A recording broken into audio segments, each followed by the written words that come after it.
Alright all, and welcome back to a new video and another weekend preview as we start looking through the flat action for this season. I'm really looking forward to it. Look, Punchestown finished last week. It was very good. It was very good to us. Hopefully some of you guys got on some of the big prize winners throughout the week. Brahma Bull brought us a 20-1 winner on the final day there. I haven't seen you since then. That was excellent. So we ended up Punchestown to a level stake around 25 points in profit, which was a successful week, especially given some of the results that were floating about. But we now have to tackle the flat stuff, and it is hard. But I'm putting the head down, trying to get through it. And I suppose this weekend I'm covering a bit of an odds and sods. I've got races from Lingfield, Haydock, Cork and Leopardstown on Sunday. So you can take your pick what you want to. A few of them are jump racing, Haydock and Cork.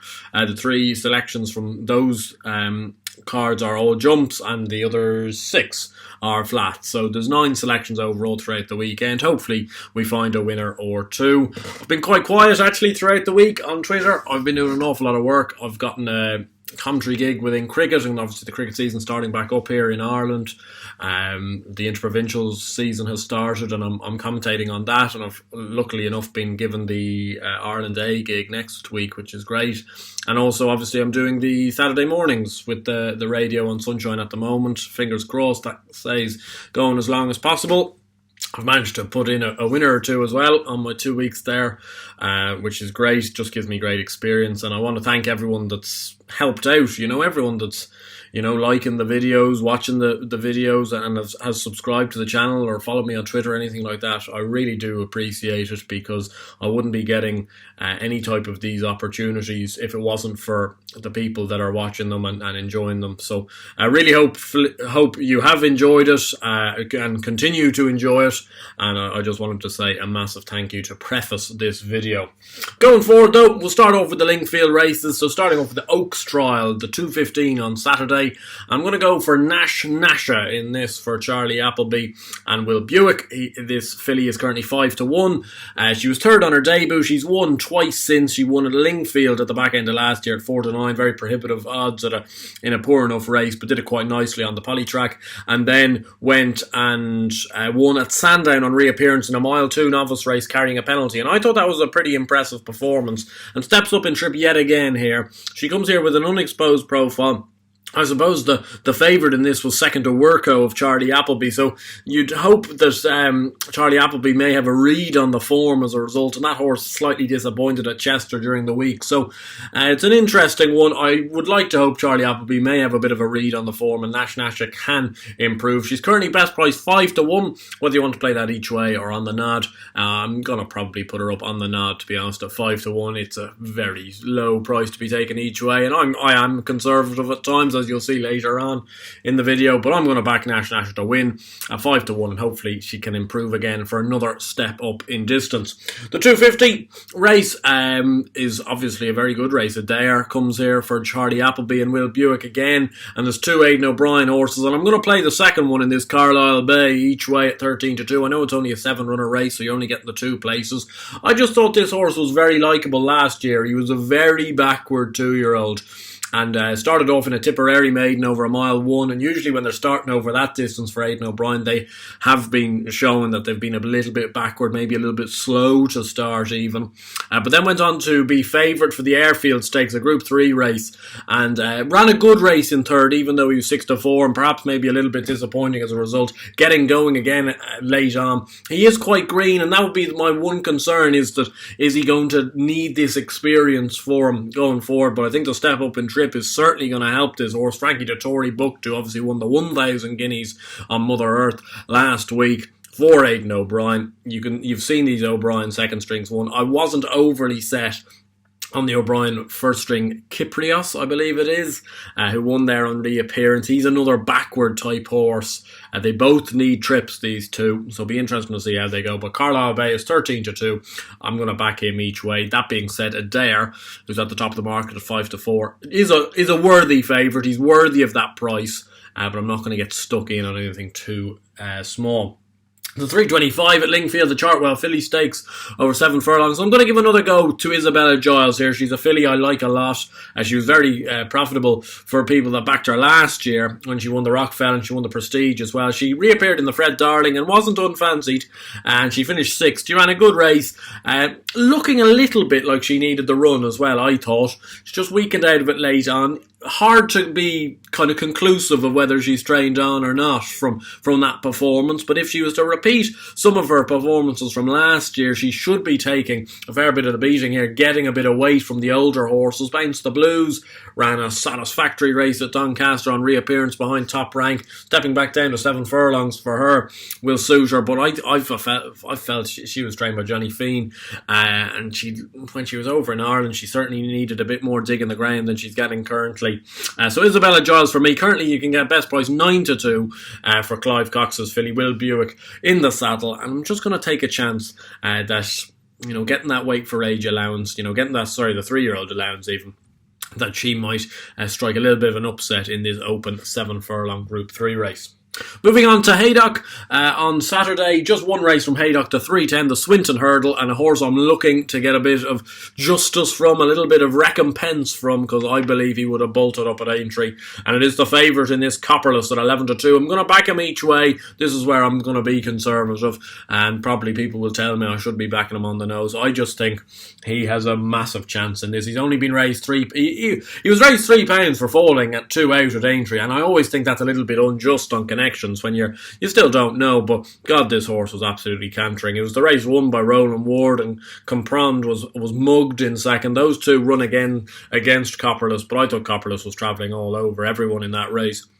When he came down under Lewis Stones, Aidan Coleman takes over for Ollie Murphy. Seems to like a bit of nicer ground. He did it nicely the time before that at Market Race, and he's a horse that's going places, that's for sure. And he's certainly got one of these big handicap hurdles in him off a mark of 126, and I'll be very surprised if he isn't bang close.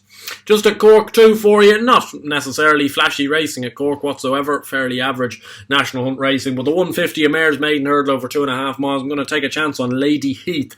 Not a race that's been priced up well, and you'll see actually from the Leopardstown races and the Cork races, neither of them have been priced up, so just you'll see if you're watching this Saturday morning or something like that, I'll have updated it with the prices by then in the description, so have a look in the description down below to see what price I've taken, but I'd like to hope with Lady Heath. I'm not sure, again, maybe she's going to be in and around that 5-6-1 bracket. I think Manito Park more than likely is going to be favoured again for Willie Mullins. I don't know how you could be going in on that filly once again, even though it doesn't look a strong race. Lady Heath ran nicely in a mare's maiden 2 starts ago before running a satisfactory race in 7th in a handicap hurdle at the Fairyhouse Easter Festival. This is much calmer waters. Conor Orr takes a ride for an in-form Lorna Fowler. Had a few of her horses run very well at the Punchestown Festival. And the 3 o'clock last chance saloon on Grangeclare Native in the 2.5 mile handicap hurdle. He steps into handicap company for the first time off a mark of 116, which based off his last couple of runs is a pretty big mark, but based off his first few runs he's thrown in. Jordan Gainford takes £7 off him as well. As I say, if he can't go close in a race like this, I don't know where you go with him. I, at the start of the year, thought he'd be a very promising horse, Grangeclare Native. His bumper form was good. He then fell on his hurdling debut at 4-9.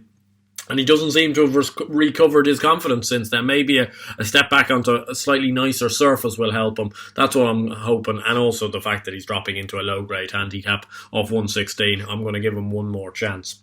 Looking at Sunday at Leopardstown 3 for you. Starting off, I'm just going to do it is the kind of listed on group races. The Amethyst Stakes, the 215, a horse I love, Bowerman for Ado McGuinness and Ronan Whelan. He does have to carry a penalty in this. He obviously went over to Doha and won a Group 2 earlier in the year. That was significant placing and brilliant placing from Ado McGuinness, who deserves all the good horses he can get. I think he's a very shrewd operator. This horse won the Cambridgeshire... Was it the Cambridgeshire? Or the Lincoln? It was the Lincoln, sorry, the Irish Lincoln for me last year, over a mile. He absolutely bolted up in that. He was very profitable last year, and he looks to have retained his form. That being said, he was poor the last day in the Alleged at the Curragh behind Broome. He was 8th of 8. I just think I know he's won a couple of times over 10 furlongs on the all-weather at Dundalk, but he just needs a mile on good ground. And I think this is a slightly easier contest as well. He does have likely horses to take him on. I don't know what sort of price you're going to get about Bowerman, but I'm willing to take him in this race, and hopefully he can defy that penalty, the 7-year-old who's been a revelation of late. The 245, the 1,000 Guineas trial, I'm going to give a chance to My Generation of Joseph O'Brien, and I'm really hoping we might get an each-way price about My Generation, who won a listed race on only her second start even. She came third in a maiden. She then won a listed race up in Dundalk by 5 lengths, beating Rocky Sky, is it? Russell Sullivan's filly that won a listed race at Navan, Navan or Nace even. Early on this year. So that looks pretty good for him. Then she ran in a Irish Guineas trial at the start of this year, over 7 furlongs at Leopardstown. Got nowhere to go. She was on the inside. Everything happened on the outside. She got boxed in and she ended up finishing, I think, second or third last. But looking back at that race, she's finished on the bridle. You can't have a look at that whatsoever. I think stepping back up to a mile will suit her. Hopefully she can get into a bit of a better position. And I think because of that run the last day, she's probably going to be a bigger price than she should be. And I'm going to base it off her first 2 runs, which I thought were very promising, and hopefully My Generation can do the job in the Guineas trial. And finally, the 315, the mile 2 furlong Derby trial it is, and I'm going for a horse I like an awful lot in this, and it isn't Bolshoi Ballet, who I'm sure will go off favourite for this race. It is MacSwiney for Jim Bulger and Kevin Manning, who obviously won the 2,000 Guineas with Poetic Flair. I wasn't sure. I thought MacSwiney would end up running in a Guineas this year. They obviously think he wants a more of a sterner trip, which is probably fair considering he won the Futurity over a mile on heavy ground at the back end of last year. I'm really hoping this horse can develop into a Derby horse, personally speaking. I think he's a really nice type. He seems to be ground versatile. You look back at that Futurity Stakes that he won, where he beat Cadillac at Jesse's, who's a super horse. I really am looking forward to Cadillac as well. I think MacSwiney's good.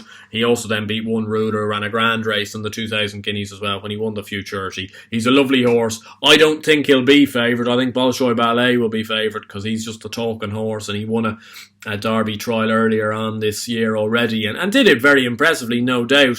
But MacSwiney's won a Group 1, as Bolshoi Ballet's just won a Group 3. So I think MacSwiney's the one here. He might be, he'll be second favourite, I suspect. He might be 2-1, 7-4. That's what I'm thinking. Bolshoi Ballet was probably 5-4, 6-4. So we'll have to see how that market opens up. But I'm going to take MacSwiney in the Derby trial over a mile 2 to hopefully finish our weekend well. Anyway, I hope you guys did enjoy this video. If you did, please do give it a like. Subscribe to the channel if you're new around here. And of course, let me know your selections for the weekend down below for the big races, whether it's jumps or on the flat. Give me your naps and I'd love to hear from them. And of course, if you haven't watched myself and Josh's new video where we have another few Hail Mary picks for the Cheltenham Festival of 2022, go over to Let's Talk Racing and view that.